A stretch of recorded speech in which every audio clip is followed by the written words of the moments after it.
Esse é o podcast Eficiência Jurídica, produzido por Tozini Freire Advogados e Think Future, o programa de inovação do escritório.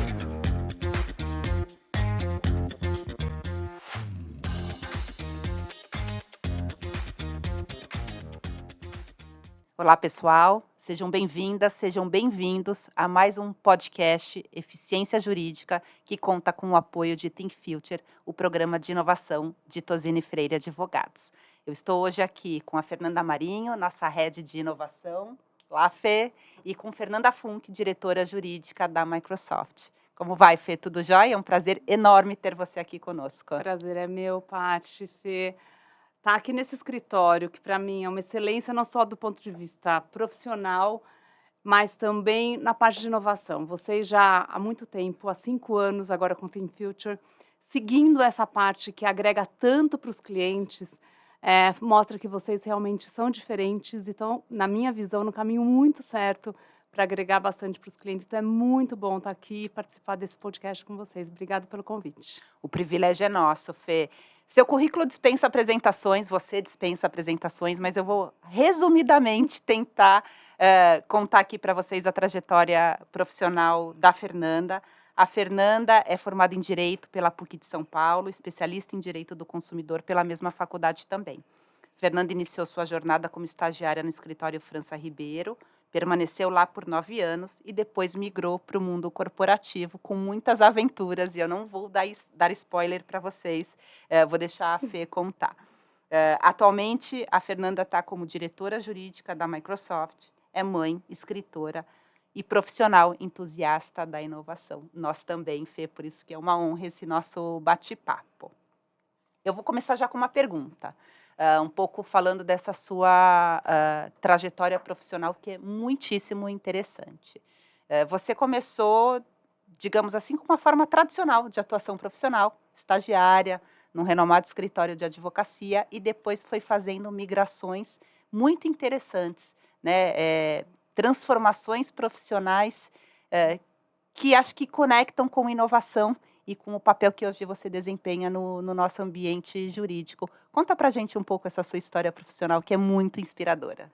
Obrigada, Paty. Eu comecei no França Ribeiro e foi uma escola para mim. O França Ribeiro, ele me abriu muitas portas que eu não imaginava dentro do universo jurídico. Eu tive a oportunidade lá de trabalhar desde contrato, societário, família. Acabei, no final, indo para litigation, para contencioso, e com uma proximidade muito grande dos clientes, porque o contencioso, embora seja um problema que a gente precisa resolver, ele, ao mesmo tempo, ele te deixa próximo do cliente. Então, essa proximidade com os clientes que a gente atendia na época, me abriu um outro mundo. Eu falei, por que não um universo corporativo também? Depois de 9 anos lá no França Ribeiro, eu resolvi sair.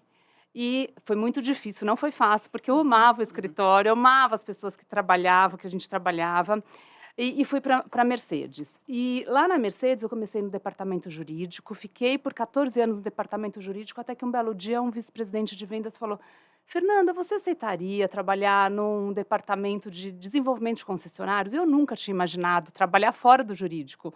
A minha cabeça sempre pensou, vou começar no jurídico, vou crescer no jurídico e me aposentar no jurídico. E ele me fez pensar, eu falei, por que você me vê com algumas características para essa área, que era uma área mais voltada para o negócio? E ele me falou de algumas questões, Fernanda, você não tem medo de colocar a sua opinião, independentemente de qual seja a pessoa, qual seja o cargo. Você gosta de se relacionar, você tem um espírito persuasivo, talvez por conta da nossa profissão. E eu comecei a pensar, eu falei, por que não entender um pouco mais do negócio? Eu queria me aprofundar nisso, até porque eu acho que o advogado, quando ele está no mundo corporativo, ele não é só advogado, a gente tem que ter outros olhares, a gente tem que ter uma análise financeira, a gente tem que ter uma análise de implicações em outras áreas. Embora eu fosse do corporativo, tinha análise que envolvia tributário, controladoria, área de negócios, vendas, pós-vendas. Eu falei, por que não, né? E resolvi assumir esse desafio e fui para uma área que eu não dominava, então eu tive que lidar com aquele incômodo do não dominar o tema, eu fui numa posição de gestão que eu tinha pessoas expertas debaixo de mim e eu tinha para mim o pensamento, o líder, ele tem que dominar mais do que geralmente os seus dominados, dominados assim, os liderados, né? E eu me coloquei numa posição que eu precisava entender o que estava acontecendo ali, que eles me explicassem. Então, com muita paciência, eu fui pedindo para eles me explicarem as questões, para eu ir entendendo. Algumas vezes eu perguntava por que é isso e as pessoas respondiam. Sempre foi assim. E o sempre foi assim, para mim, nunca foi uma resposta. Eu precisava entender a razão de tudo isso. E eu comecei a instigá-los a fazer uma análise crítica e a entender o porquê, se aquilo fazia sentido ou não fazia mais, se a gente tinha que ajustar, ou deixar de fazer. E, com isso, a gente foi criando um outro mindset dentro do departamento jurídico. Tudo que eles recebiam, eles começavam a analisar e ver se deveria continuar ou não para passar para frente. E daí, a gente tinha como uma das funções ali na área, a análise dos concessionários com vários KPIs, inúmeros KPIs. E quando eu cheguei lá, eu não estou brincando, eram planilhas gigantes que pegavam. Vamos analisar hoje, então, por exemplo, a área de pós-vendas do concessionário, com diversos KPIs. Vinha lá uma planilha deste tamanho. Eram 200 concessionários. Agora, a parte de vendas, mais uma planilha e tudo no papel. E minha cabeça começou a dar um nó ali, porque eu não conseguia ter a visão dos KPIs dessa planilha com outra, mais uma de arquitetura, parte financeira. Falei, gente, vamos tentar unificar tudo isso? E a gente tinha na equipe um funcionário júnior que tinha vindo da área de produção. E daí eu falei assim, você manja de Excel? E ele falou assim, eu manjo, mas não tanto assim. Eu falei, vamos tentar alguma coisa? E a gente juntou toda a equipe. E ele montou uma planilha em Excel que ela tinha todos os KPIs, a gente deu nota para os KPIs. E em uma única folha, a gente tinha a visão completa do concessionário, com todos os KPIs, o que não estava bom já destacava em vermelho e uma nota final. E com isso a gente conseguiu ranquear os concessionários e ver aqueles que precisavam de melhor apoio. E essa planilha a gente conseguiu disponibilizar para todo mundo que fosse, é lógico, dentro de alguns níveis de acesso, mas para as pessoas que fossem nos concessionários e num olhar assim, conseguisse ver o que precisava ser melhorado. E eu tive a oportunidade de ter uma reunião com um líder global e nessa reunião, era um one-on-one, e eu falei, o que eu vou mostrar para ele, o que eu vou falar para ele? E daí eu levei essa planilha em Excel e mostrei para ele. Ele falou, Fernanda, eu nunca vi isso em nenhuma parte do mundo, em todas as subsidiárias que eu vou. Então, ainda que a gente não tenha o conhecimento, quando a gente junta uma equipe que está disposta a fazer mais e a ajudar, eu acho que não precisa obrigatoriamente vir com uma tecnologia, mas ter essa vontade de fazer algo que vá melhorar, mostra o tanto que a gente é capaz. Mesmo não conhecendo, a gente pode passar a conhecer. Tem muitos temas que a gente imagina que a gente não vai ser capaz de fazer, que a gente é capaz de fazer. Então, este movimento que eu fiz para essa área de desenvolvimento de rede, ela foi um aprendizado não só profissional para mim, mas pessoal, porque me mostrou que a gente é capaz de muitas outras coisas. Então, assim, me tirou receios que eu tinha antigamente e me fez ver que a gente consegue agregar muito mais para o negócio da companhia. Quando a gente amplia o nosso espectro, assim, o nosso conhecimento. Então, quando eu voltei para o jurídico, eu voltei já com uma outra mentalidade do que podia realmente auxiliar mais as áreas de negócio, o que não podiam, e foi muito, muito, muito importante para a companhia, porque até hoje eu recebo contatos de pessoas de lá, falam assim, Fernanda, realmente faz a diferença quando você está mais próximo do negócio. A gente ainda usa a sua planilha, Fernanda. E foi muito legal, porque foi uma planilha construída por todo mundo. Até aquele analista mais júnior viu o que ele tinha feito. Então, foi muito legal. Deixou os funcionários também imbuídos de um sentimento de que eles conseguem fazer mais. Então, foi muito, muito, muito legal. Depois, voltei para o jurídico, tive a oportunidade de ficar lá no jurídico. A gente teve um desafio grande com tecnologia e que eu brinco que daquele limão lá, a gente não fez uma limonada, a gente fez uma caipirinha, porque até hoje eu tô colhendo aí os frutos dessa experiência. Foi muito legal e hoje eu estou na Microsoft há 3 anos e está sendo muito legal, muito legal. Muito bom te ouvir, Fê, porque acho que você tocou em 2 pontos que são pilares do nosso programa de inovação aqui no escritório. Primeiro que inovação não é só sobre tecnologia, não é sobre, exclusivamente tecnologia. Pode ou não envolver tecnologia, pode envolver uma ferramenta básica disponível a todos, como uma planilhinha Excel, por exemplo. E o segundo pilar, que é a questão cultural, é o mindset.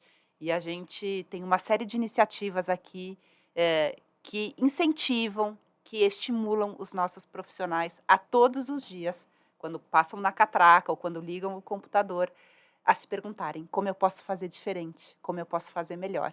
E a partir daí é que tudo acontece de uma forma muito maravilhosa. Então, é bom ter essa conexão aí com o que você fala, porque mostra que a gente também está no caminho certo. Muito legal. Tenho certeza. Sem dúvida. E nesse case que você trouxe especificamente, fica muito claro também a colaboração, né? O quanto o time unido ali em prol de um objetivo tomou de fato a frente e se deu a liberdade de fazer experimentações, né? Assim, de entender o que de fato poderia funcionar. E hoje, quando a gente fala de inovação, tanto aqui no Think Future, mas para o mercado, a experimentação ela faz parte desse processo de a gente entender o que é bom para a organização, como a gente se desenvolve, descobre as melhores tecnologias. E nesse sentido, tanto do ponto de vista pessoal e profissional, a experimentação ela pode dar muito certo, como ela também pode trazer outros aprendizados. Nessa linha, eu queria te perguntar um pouco de como você acha que os profissionais do mercado jurídico hoje lidam com a experimentação, se é um processo fluido, como ela se lida, né, nesse aspecto, e que aprendizados você já teve também, passando por outros momentos com experimentação tecnológica, para, de fato, alavancar o dia a dia do departamento jurídico, por exemplo? Fê, a gente ainda vê profissionais reticentes com o uso da tecnologia. E eu participei de uma palestra no lançamento do Clock Brasil e foi muito interessante porque eu hoje, e muito por conta dessa experiência que eu tive nessa outra área, fora do universo jurídico, hoje eu não tenho esse receio. Mas teve uma pessoa que fez uma pergunta e, de uma forma muito legítima, ela falou assim, eu tenho receio da tecnologia, porque eu tenho receio que a tecnologia substitua o meu trabalho. E a gente já viu na história que muitos trabalhos foram realmente substituídos por tecnologia. Então, esse receio ele é legítimo. Mas eu tenho um pensamento de que, como a gente é capaz de muitas outras coisas, se a tecnologia, algum dia, eu não acredito, tá? Mas se a tecnologia vier a substituir o direito, eu acho que a gente pode fazer outras coisas. E outras coisas que hoje a gente também não consegue imaginar. Outras profissões surgem também por conta da tecnologia. Então, acho que é possível, sim, existir esse receio, mas eu acredito que a tecnologia pode auxiliar. E nessa experiência no departamento jurídico da Mercedes, que foi uma experiência muito ruim, porque o que aconteceu foi adquirido um software jurídico para auxiliar nas atividades jurídicas. Então, eram 2 softwares, um software para a área contenciosa e outro software para a área de contratos. E o software, ele não era um software que ele mantinha as informações. Então, por exemplo, hoje era cadastrado um processo e tinha lá um valor já de uma liminar, por exemplo, de R$100 mil. No dia seguinte, este mesmo processo aparecia com o valor de R$1 milhão. No outro dia, ele zerava. É desesperador. Ainda mais para um departamento que está buscando algo que vá auxiliá-lo, e não para dar trabalho, mais trabalho. Então, além do trabalho corriqueiro que a gente tem, a gente ainda tinha que lidar com isso. E essa experiência, quando eu voltei para o departamento jurídico, eles já estavam há mais de 1 ano tentando que essa ferramenta rodasse de uma forma estável, e isso não acontecia, nem na parte de contencioso, nem na parte de contratos, porque não subia o contrato desaparecia, não voltava para a área. E a gente tentou ainda por bastante tempo e a gente não conseguiu. Então, a gente teve que tomar a seguinte decisão, levar para a empresa e falar assim, infelizmente, o software que a gente adquiriu não está funcionando. Foi muito difícil porque, quando o software foi adquirido, ele nem foi adquirido dessa empresa, ele foi adquirido de uma outra empresa que foi absorvida, e daí falaram, esse novo software é até melhor.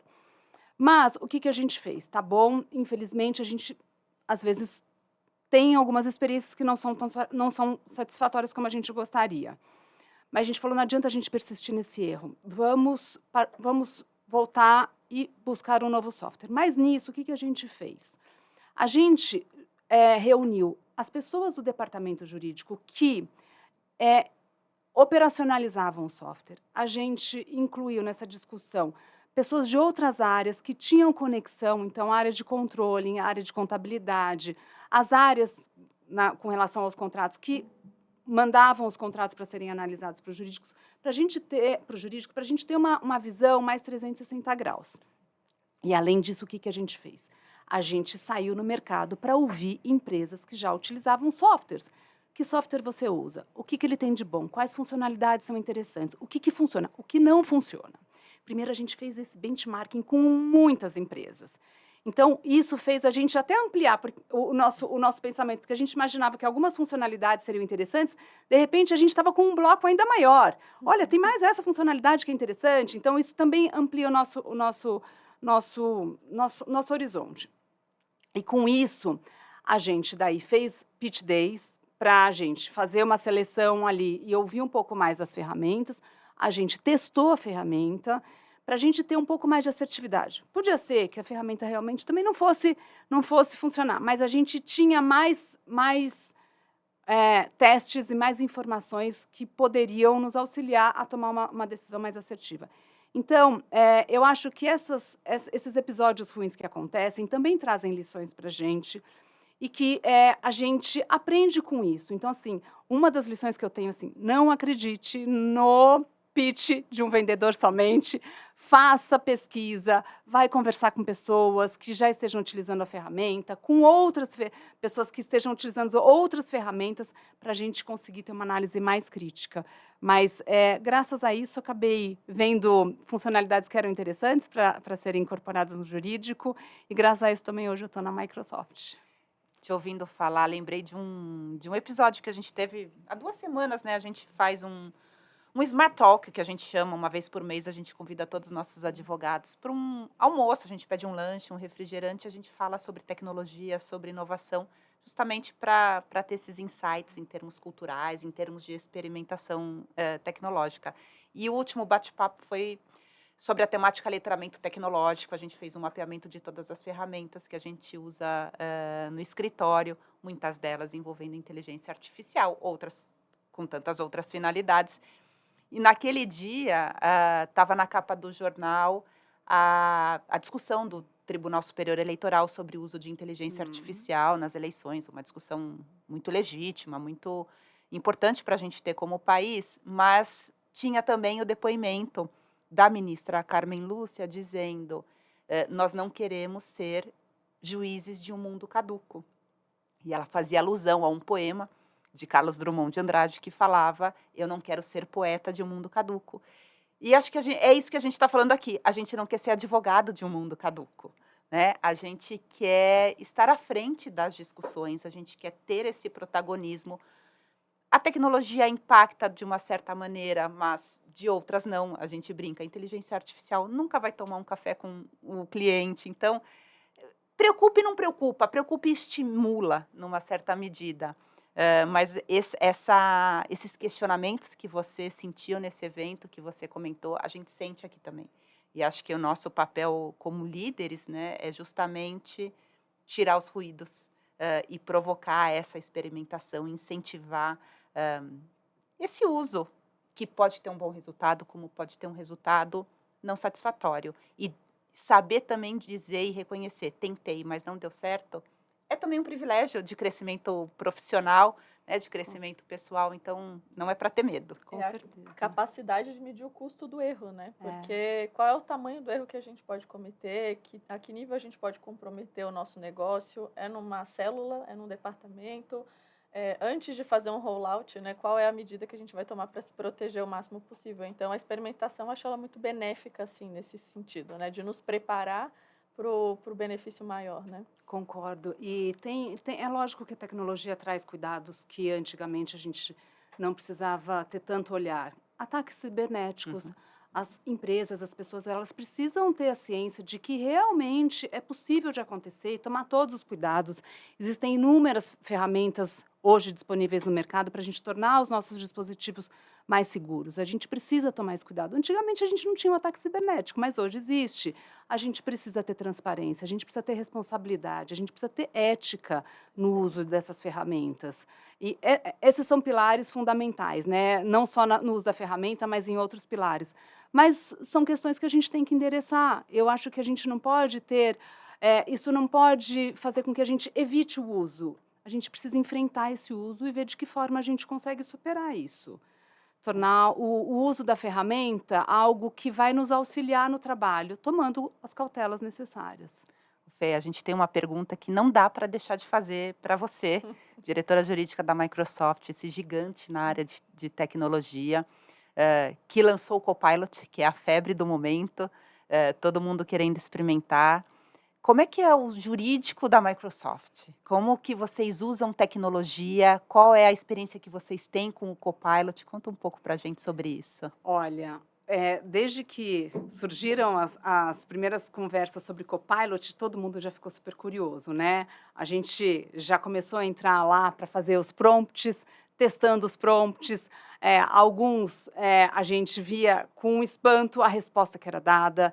Outros a gente falava assim... precisa de um ajuste, daí a gente foi aprendendo que prompts precisam ser cada vez mais detalhados, minuciados, para a gente ter uma resposta que nos atenda melhor, mas o que eu posso te falar é assim, a gente ainda está num momento de êxtase e muito feliz com o que a gente está vendo. Então, a gente usa lá na Microsoft em diversas frentes.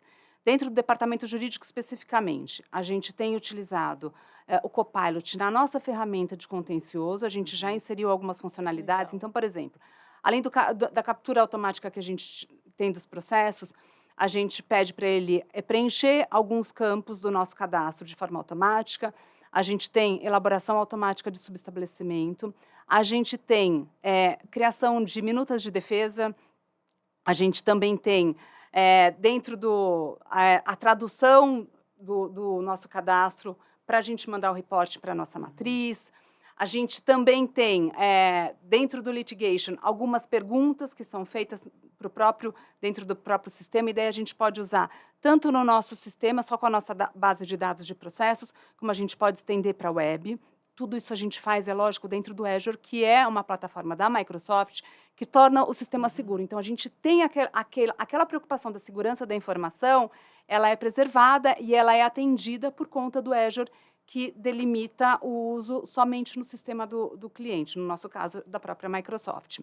Mas, além disso, a gente estende para outras questões. No Teams, a gente tem o uso também do Copilot, a gente resume reuniões. E isso ajuda muito a gente não precisa, no final da reunião, ficar lembrando de quais pontos foram... Passar a ata para todos. Passar a ata, todos comentam a ata. Então, a gente grava, já sai depois o resumo, é imediato. Isso ajuda bastante a gente. A gente faz algumas perguntas e, às vezes, com base nos e-mails, ele já consegue responder. A gente consegue pedir para sintetizar os e-mails. Às vezes, vem aquelas threads gigantes, que quando você abre, você fala, ai, meu Deus do céu, né? Você pede para o Copilot, ele já te enumera ali os principais pontos.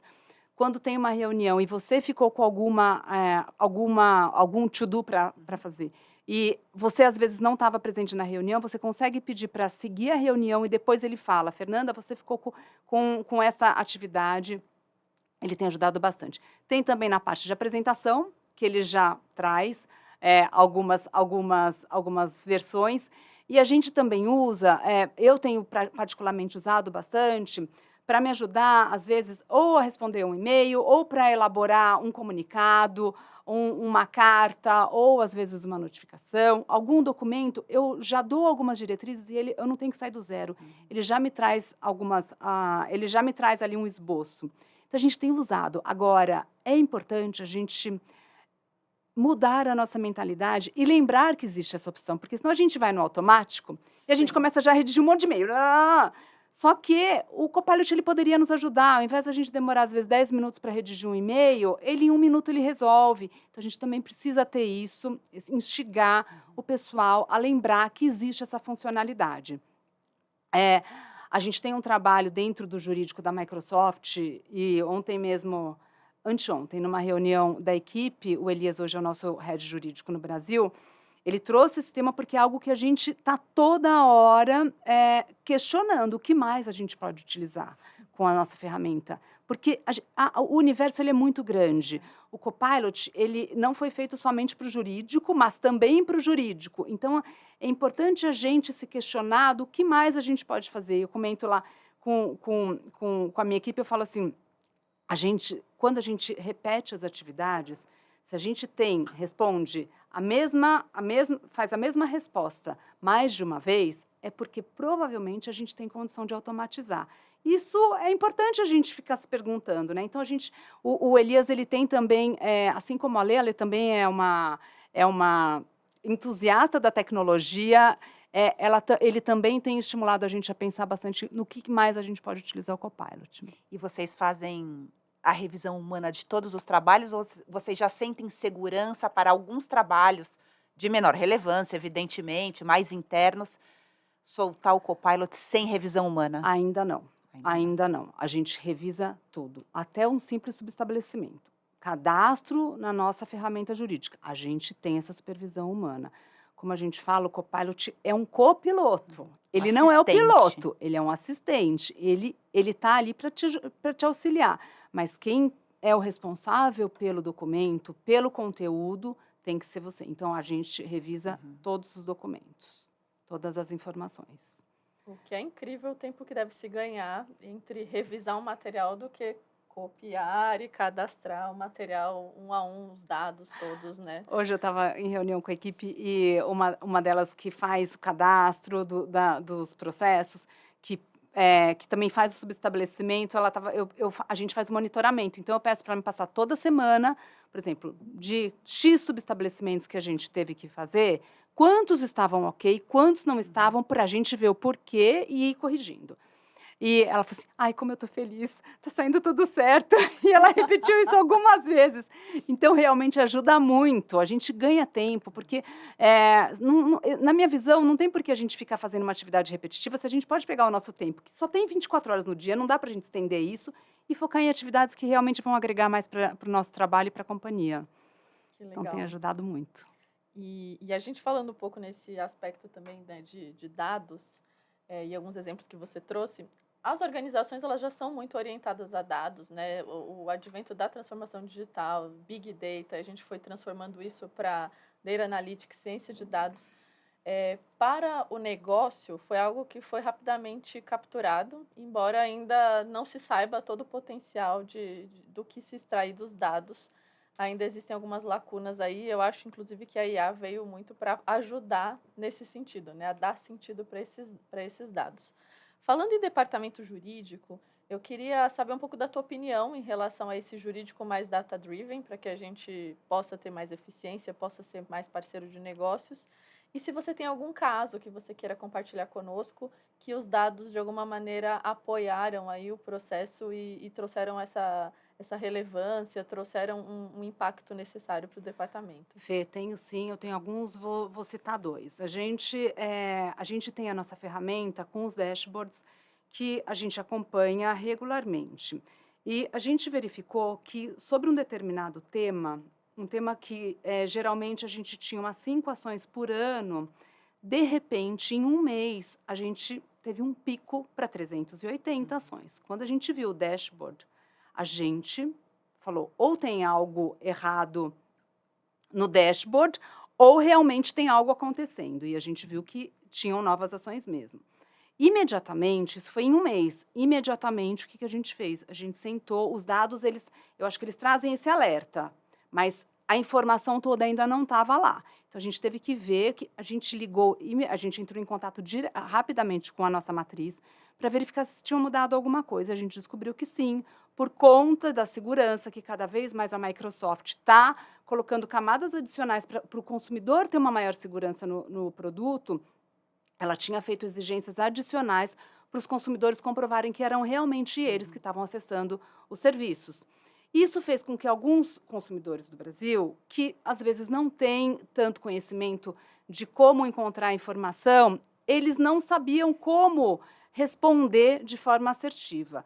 E fez com que eles fossem para o judiciário. A gente deixou a informação mais clara, já estava no site, mas a gente aperfeiçoou para deixar ainda mais fácil dele encontrar a informação.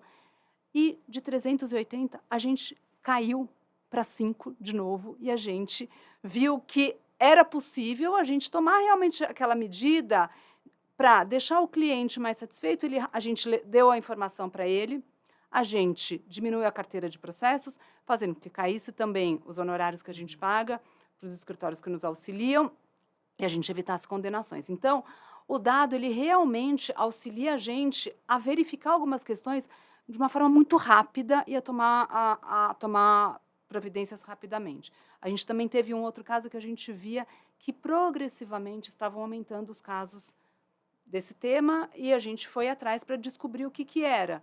Então, a gente também já conseguiu tomar algumas providências. Então, o dado, ele é muito importante. Mas hoje, ele por si só, ele não traz todas as informações. E é importante ter um escritório parceiro que vai ajudar nesse tipo de discussão para a gente descobrir a causa raiz e tentar reparar. É esse tipo de informação que hoje os escritórios têm condição de dar, porque os escritórios estão ali à frente e defendendo as empresas, ou às vezes atuando em nome delas, eles têm muito conteúdo. E este conteúdo é algo que hoje a ferramenta às vezes não traz.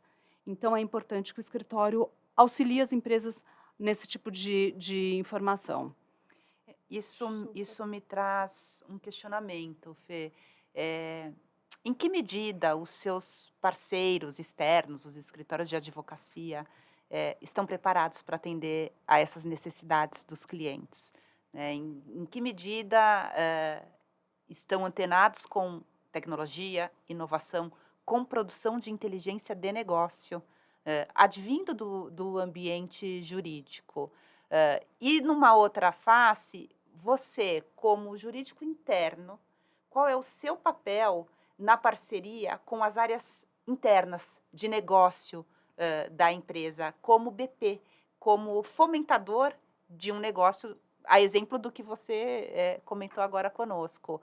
Como é que está essa relação também nessa vertente interna, jurídico, áreas de negócio da empresa? Vamos, então, primeiro para a área externa, para a relação com os nossos fornecedores, com os nossos escritórios que nos auxiliam. A inovação é algo que a gente pede e a gente exige dos escritórios e cada vez mais. E exige porque é importante para a empresa, mas é importante também para o escritório, para ele sobreviver. Eu acredito que o escritório que não tiver antenado e não estiver caminhando para a inovação, ele vai perecer. Ele vai ser substituído por outros que estão nessa linha. Então, é algo que eu tenho reuniões mensais com alguns escritórios que a gente tem. Tem um escritório que a gente tem semanal, eu tenho outros com reuniões mensais, porque a gente faz esse push neles. Eles precisam trazer cada vez mais. A parte tecnológica, eles verificam, eles conseguem ter essa percepção do tanto que tem nos auxiliado. Então, eles estão cada vez mais trazendo inovações e soluções que colaboram com o nosso trabalho. Isso é uma parte. Internamente, a parte de business partner com as nossas áreas clientes, eu vejo que é extremamente importante a gente estar cada vez mais próximo dessas áreas clientes, entender as maiores dores, como que a gente consegue auxiliá-los, e muito na parte preventiva, Paty, porque ainda que eu tenha o litigation debaixo como responsabilidade, eu acho que a gente tem que evitar ao máximo o litigation. Porque quando a gente tem um litigation, a gente muitas vezes já pode ter perdido o cliente. Tem alguns litígios que é lógico que a gente vai querer endereçar, mas a gente, se puder evitar chegar num litígio, eu acho que é melhor. Então, o preventivo junto às áreas clientes é muito importante. Então, assim, a gente tem áreas que a gente tem reuniões, às vezes a gente tem reuniões semanais, tem outras áreas que a gente tem 2 vezes por semana, porque a gente realmente quer estar muito perto do cliente para entender os maiores problemas e para tentar evitar um litígio. Então, é importante a gente estar perto, a gente entender o cliente, a gente falar a linguagem que ele entenda. Juridiquês, eu falo que é praticamente proibido dentro do departamento, porque a gente precisa se fazer claro, para poder entregar um melhor trabalho que eles possam realmente agregar para o departamento cliente, que é cliente nosso.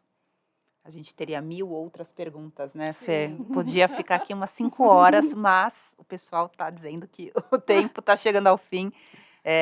Queria uma palavra final sua, Fê. Você é inspiração para tantos profissionais que estão chegando aí, que já estão aqui nesse ambiente jurídico. Você é o destaque da inovação, você inspira realmente. Qual é a sua mensagem para todos que te admiram tanto? Ai, obrigada, Paty. Mas eu acho assim, uma das coisas, não tem idade para a gente inovar, para a gente ir atrás, para a gente querer fazer o melhor. Então, a tecnologia é algo que pode assustar, mas não tenham medo. Eu compactuo muito da fala do Paul Tudor, é um americano, um investidor americano, e ele fala, não existe nenhum homem melhor do que uma máquina, mas não tem nenhuma máquina melhor do que um homem com uma máquina. Então, eu acredito muito nisso. E vocês vão ver que a tecnologia ela tem muitas funcionalidades que vão te deixar mais eficaz, vão te deixar mais eficiente, mais rápido e com mais informação para agregar no trabalho. Então, eu sou uma entusiasta, mas porque eu pratico isso e eu vejo o tanto que auxilia. Então, eu encorajo todo mundo a seguir essa trilha e a colher bons resultados. Se precisarem, estou à disposição para trocar informação, trocar figurinha e dar algumas dicas. Muito obrigada, Fê. Mais uma vez, é um privilégio para a gente, né? Sim, Te super. receber aqui, ter essa troca com você. É uma honra profissional imensa mesmo. Obrigada, Muito Paty. obrigada. Obrigada, E muito Fê. obrigada a todos, pessoal, que estão aqui, que acompanham o nosso podcast Eficiência Jurídica. Sigam nossas redes, logo mais teremos mais novidades e nos vemos em breve. Muito obrigada. Até breve. Obrigada.